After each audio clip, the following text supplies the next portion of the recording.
Halo semua, jadi Balai Hidroponik di kesempatan kali ini mau membagikan tips dan trik untuk memilih netpot yang baik dan benar. Jadi kalau memilih netpot yang baik itu yang jelas yang nggak rusak, gitu aja sih. Jadi kalau yang benar nanti kita akan bagikan netpot itu ada berapa jenis, ada berapa panjang, ada berapa lubangnya, kita akan bahas di video kali ini.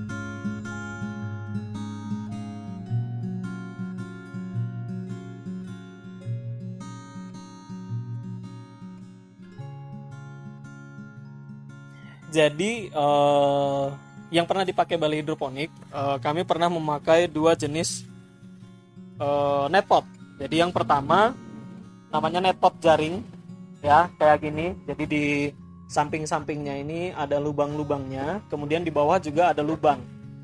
Kemudian ada netpot yang seperti ini. Jadi lubangnya cuman di area bawahnya aja, di sini aja, gitu ya. Nah, netpot ini datang dengan dua ukuran.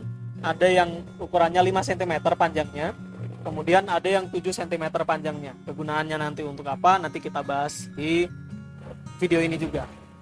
Nah, untuk yang lubang ini fungsinya supaya akar bisa keluar dari lubang-lubang ini.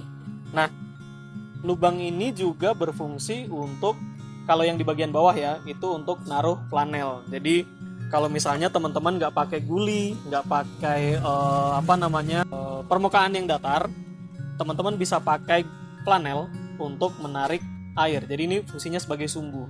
Caranya adalah di bagian lubang ini kan ada yang bergaris nih, teman-teman masukin kayak ini kayak memasukkan benang ke ujung jarum ya. Oke, seperti ini. Jadi di dalamnya akan ada satu lapisan flanel, kemudian di luarnya seperti ini. Nah, bagian ini nanti yang akan menarik air ke atas. Jadi selama tanaman teman-teman belum gede-gede banget, belum besar, akarnya juga masih kecil, akan agak susah kalau pralon yang teman-teman pakai itu pralon besar. Jadi dia cuman masuk ukuran setengah pralonnya. Nah, fungsinya sebagai sumbu supaya air bisa naik ke atas, terus tanaman yang di bawah itu bisa dapat air dari tempat yang antah berantah, nggak ada yang di bawahnya ada airnya gitu. Nah, untuk netpot yang bolongannya di bawah, kita memang nggak pernah pakai flanel karena nggak bisa juga dikasih flanel. Dia fungsinya supaya panennya gampang. Jadi kami udah punya contoh seperti ini ya, gini. Nah, kalau netpot yang berjaring, akarnya itu akan keluar dari sisi-sisi samping juga dari bawah ini. Nah, pada saat panen ini kebetulan kami punyanya kangkung yang masih baby. Pada saat panen, saat kita tarik, maka akarnya ini kan sudah banyak banget. Kalau dia udah besar, ini bisa nyangkut di bawah, akan kesulitan untuk menariknya. Nah, ini ada contoh yang pakai netpot yang bolongnya di bawah aja. Jadi kalau bolongnya di bawah, kita bisa dengan gampang aja menariknya. Kelihatan ya, naik turun, naik turun, naik turun, naik turun.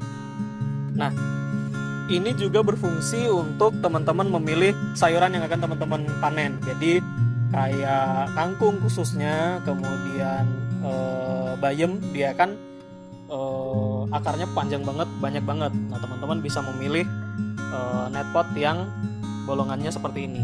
Kalau sayurannya kayak sawi, kemudian selada, teman-teman bisa pakai netpot yang jaring seperti ini.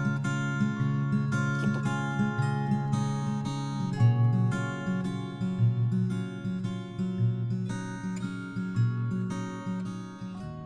Oke, pertanyaan berikutnya adalah tanaman apa aja yang bisa ditanam di netpot yang ukuran 5 cm dan 7 cm?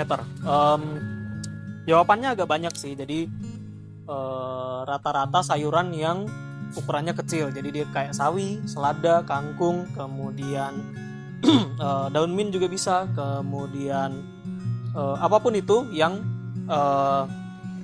kecil intinya. Jadi dia tidak membutuhkan yang tinggi banget. Nah, kalau misalnya teman-teman mau panen atau mau tanam tomat cherry misalnya, nah dia dengan instalasi yang beda juga, kebetulan netpotnya juga beda. Jadi dia netpotnya ada yang lebih besar lagi, itu supaya mengakomodir akarnya dia yang banyak banget, dan dia membutuhkan cengkraman yang kuat. Jadi biasanya di dalam netpot yang lebih besar itu tomat cherry-nya itu diisi beberapa hal. Jadi misalnya ada yang namanya pit moss, ada yang namanya kokopit, ada yang juga namanya pecahan genting. Enggak nama sih, jadi pecahan genting dipakai untuk fungsinya sebagai tanah supaya akarnya bisa mencengkram dengan kuat, tanamannya bisa tinggi. Hanya itu yang bisa kami bagikan dari seputar netpot. Aku lagi hampir lupa seputar netpot. Jadi karena tidak banyak yang bisa dibagikan, semoga apa yang kami bagikan bisa bermanfaat bagi teman-teman semua. Di perpisahan kali ini pantunnya sudah beda, saya akan buktikan. Sawi pagoda daun min. Sampai jumpa min.